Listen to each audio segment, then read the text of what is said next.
प्रचंड अनुकूलता आहे। आमचे गिरीश भाऊ बापट यांनी मागच्या काळामध्ये पुण्यामध्ये अतिशय उत्तम काम केलं आणि हे सातत्याने बीजेपीच्या मागे राहिलेलं।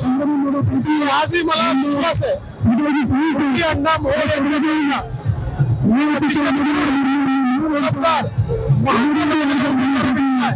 त्यामुळे राष्ट्रवादी काँग्रेसचं घोषणापत्र जाहीर झालेली आहे, त्याच्यामध्ये काँग्रेसच्याही काही वचननाम्यातल्या गोष्टी घेतलेल्या आहेत, काय सांगा?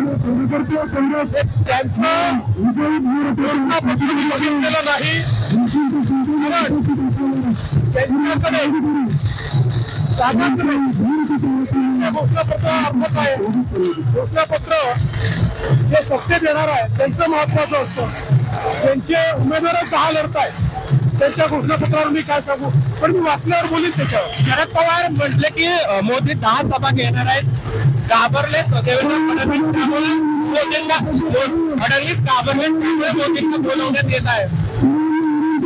एवढंच सांगतो, आमचा नाना चालणार आहे, लोकांना हवा आहे, तुमचं नाना ठप्पू आहे म्हणून लोकांना नको आहे, लोकांची इच्छा आहे म्हणून आम्ही बोलवतो आणि मागच्या वेळेस तर याहीपेक्षा जास्त घेतलं होतं।